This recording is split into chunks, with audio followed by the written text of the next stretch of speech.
movies. I don't understand how you could like House of a Thousand Corpses better, but I don't know. I don't understand. I don't think it's. What are you gonna? I think it's okay. I don't think it's anything special though. Yeah. Well, either way, listen, I'm going to take off. I wanted to call in and chip in for a little bit, so I'll talk to you all later. You know, not being a big movie guy, last thing, did you enjoy that interview? Sounded like you did. I loved it. I loved I'm it. glad to hear that. Yeah, I told Vic, I mean, like I said, and I said it before, you know, I don't know what it is, but you two have great luck with guests, and all of them that seem to be really chill, you know, and I'm not a wine drinker. I'm a bartender, but I'm not that really much of a wine connoisseur, if you will. But I'm definitely willing to pick up a bottle or so just to have a taste, and then maybe have the rest sampled at the bar that I work at. So who knows? It's very dry and it'll fuck up your world. So if you ever feel like that, go for it. Well, good. I have plenty of guests at the Holiday Inn that would like their world to be fucked up. So good. That's the way to go. All right, guys. Take care. David, thank you for giving us the platform, buddy.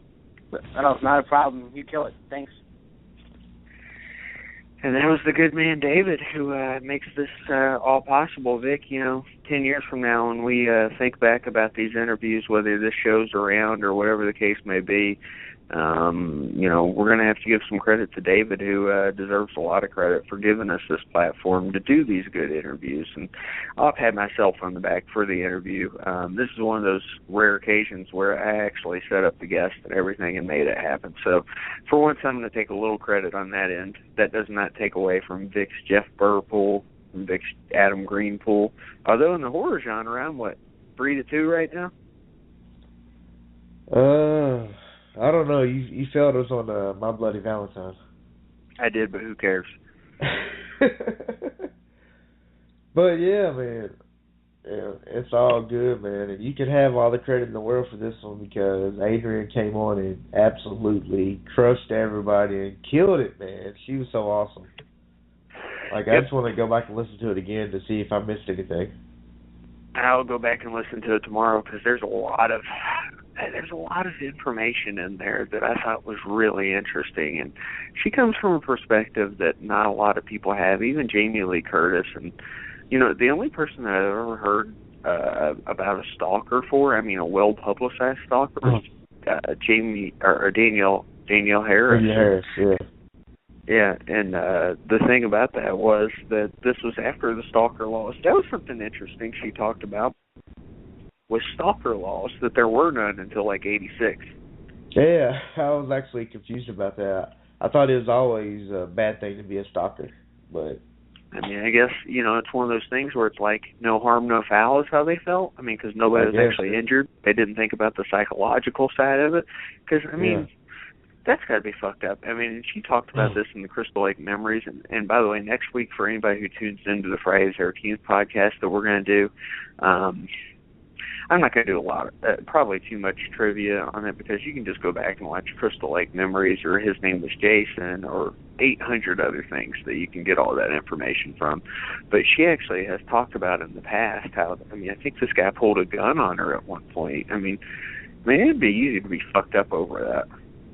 Yeah, no doubt. I mean, you know, it's stuff like that, you know, I really don't ever think of, and I'm sure you don't either, but, I mean, some of these celebrities, you know, especially probably the females, they go through a lot of stuff. I sit every day on my Facebook with the female wrestlers I'm friends with, and I just shake my head, man. I wouldn't want to be one. I got to assume it's probably even worse now because of the internet. And these people are fucking freaks, dude. Just listen to every female wrestler we talk to on one of these shows, man. They tell us that, you know, about all the weirdos that are in their inbox, and it's just crazy to me. There's so much weird shit that I can imagine. I always feel bad for these females, and people are like, well, they deserve it. They don't deserve people being weirdo perverts. And Vic and I act like this every single week, but we don't do that type of shit.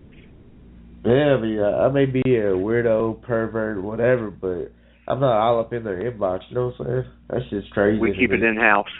That's some Corey Bonner type stuff, or John Rodman, or Seed, you know what I'm saying? Yes, I just drop names. That's the scariest motherfucker I've ever seen in my life. Dude, you know he works for me, right? Really? Yeah, him and Shit Pants Donovan. We're gonna put them together. That's amazing. They're gonna work truck together. You want to hear a funny Sean story? Yes. Well, this is Sean and John. They worked at a U of L weight room, and there was this guy that used to come in there and that they called Wacky, because this guy used to jack off like 5 times a day. Yeah. And that's awesome. He had a girlfriend who wanted to have sex with him, okay? Uh-huh. But he wouldn't let her because he was trying to fill up a 5-gallon container full of cum from jacking off. Oh, my God. So, like, this guy introduced himself to Sean, and I don't know how he introduced himself, but, you know, he tried to shake Sean's hand, and Sean, like, gave him a thumbs up and said, "Nice to meet you." He wouldn't shake his hand. That's so awesome. Yeah. Why? Do we know why he was trying to fill up a 5-gallon container full of cum? I don't know. Maybe he was going for the Guinness Book of World Records. Is that a world record? I mean, we need to look that up. There's a lot of weird ones out there. I mean, we need to look that up later and see if it's a record, because that's crazy. I mean, I could do it. I would be ashamed of myself talking about this on this show after we had such a classy interview with Adrienne King. But I figure hour number 2 is always a freak show. That's true, and probably anybody that tuned in to hear Adrienne has probably already left us. So, you know, it is what it is at this point. At least Terry's probably still listening and amused. Terry's always amused by our shit. I'm glad he enjoyed our commentary last week. I thought it was pretty funny, even not watching the movie when I listened back to it today. So I thought it was good stuff. Hopefully everybody else did that listened in, wasted their time to listen to us idiots talk about a British horror movie, a British zombie horror movie at that. Speaking of Terry, he's going to have to get adjusted to our time zone one week and call us all Muppets, and it'd be fun. That would be great, man. Hey, by the way, I watched my favorite zombie movie ever also. You know what that movie is? Zombieland. Nope. Shaun of the Dead. Nope. Night of the Living Dead. Nope. Day of the Dead. There you go. I knew I'd get it mixed motherfucker. Hey, all the rest of those are great, though, and they're right up there with me. Not my favorite. Return of the Living Dead would be probably my second, though. Yeah. Linnea Quigley, you know. Oh, yeah. I like her. As you should. I need to rape her one day. I need to meet her one day. Exactly. We've seen her at conventions. We just never gave a shit. Yeah, until I've seen her stick do what was it, Night of the Demons that she's in? And, yeah, with the lipstick. Yeah, and she just runs around naked for like half the movie. That's when I really wanted to meet her, but I don't think I've seen her since then. No, I haven't either. It was Days of the Dead, I believe, because it was a hotel setting, and I'm pretty sure it was in that bigger room. Yep, it was Days. That's my favorite convention. I love it. Maybe we can get her on here at some point. Yeah, maybe. Dude, I'm telling you, man, whenever we go to some of these conventions, we need to talk to people and just be like, hey, do it. Even if it's just like a 5 or 10 minute segment, you know what I'm saying, that we can record it and then play it later. Like or Matthew whatever. does at the Smash shows and stuff whenever they have big stars. And like, I'm good with that. Everywhere I go, man, there's like, last one in Louisville, there was some guy or some lady that sat down with Pinhead, what's his name? Doug Bradley. Doug Bradley, for like 2 hours she's interviewing him. Because there was nobody in there, so I mean, it's pretty awesome. I have to say, tonight was one of my favorites. Ranks right up there with Adam Green.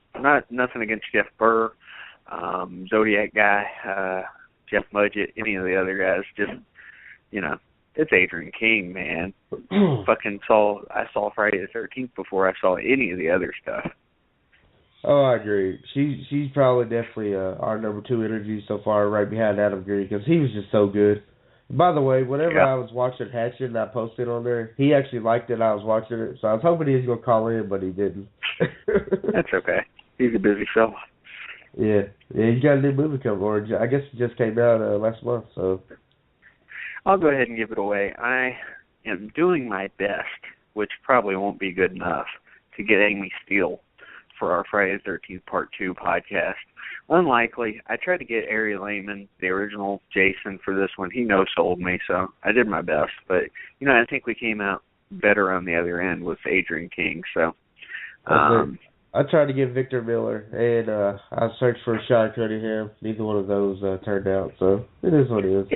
It's not an easy thing trying to get horror guests. It's not like wrestlers where you can just find them on their regular Facebook, and if you do, half the time they haven't been on there in 6 months. So. Yeah, so some you can, some just, I don't know.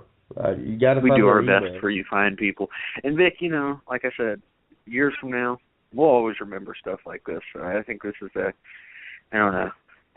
big moment for us. I thought it was really good, and I think that, we'll go back and listen to this and enjoy it again. So hopefully we can do that again with some other guests on the Friday the 13th series. Next week we'll actually run down Friday the 13th like we normally do. Vic will not be here. I'm not sure what I'll... I may just do a commentary by myself. I don't fucking know. I'll figure it out. I will probably call... I get off at 10, I think.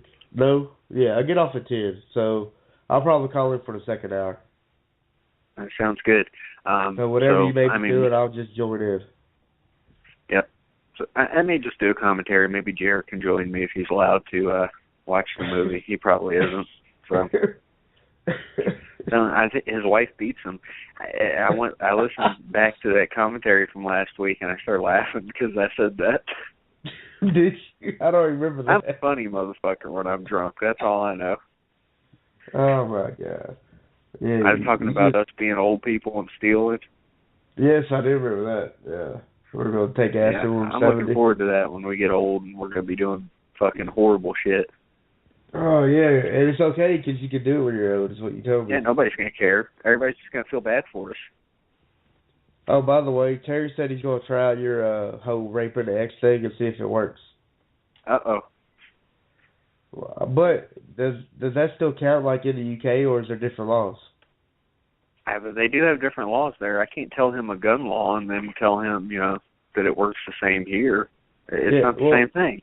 He said that buying a gun is fairly easy in the UK, but they do some background checks. But you can go into a gas station or something to buy them. So why don't cops have guns then? Dad, I don't know. And he said there's also black guys with British accents, which I don't believe. No, there are. I just don't know that I could deal with it. Like I said last week, I'd be scared if I ever met one. You'd be scared? I'd be laughing. Yeah. It's some funny shit. I just assumed they were a Muppet. Unless it's Jeffrey from the Fresh Prince, I'm not dealing with it. Muppet was a good conversation last week. That's all I know. It was. And he told me what a Muppet means. I think I already told you, right? No. Yeah, a Muppet is a nicer way of calling somebody a retard. Oh, no, you emailed me that, but I didn't realize that's what it came from Terry. Yeah, that came from Terry, yeah. That's like the official word. I believe it. Yeah, that all came from Terry. So Sean's a Muppet. Yes, and so is John. Is that what you're telling me? And probably Corey. Oh, Corey's definitely a Muppet. Look at that dude. And Bud's a Muppet. Well, we know that. Corey's a rapist, too. Yeah, a Muppet rapist. I mean, when a woman's telling me that he's the most likely to drug somebody to roofie him, and then because he won't feel bad about it. Oh, that's so awesome. That came from a woman, not from me. Yes, not a Muppet woman either. Exactly. It was a real one. I'm about at the point of being comfortable about this, so I'll go ahead and share this on this show. Anybody who is listening right now, never mind. I'll fucking save it. I'll save it. No. A few weeks. You already brought it up, bro. What did I bring up? What you're about to say. I'm not saying anything. Dude, let's say the soap opera. We don't do cliffhangers here. Yeah, we do. Okay. I tried, people. I tried to get it out of him, but he don't care about y'all. So Delilah Hayden just freaked out. Who? Why? Delilah Hayden. She is our people's champ this week. So she got happy?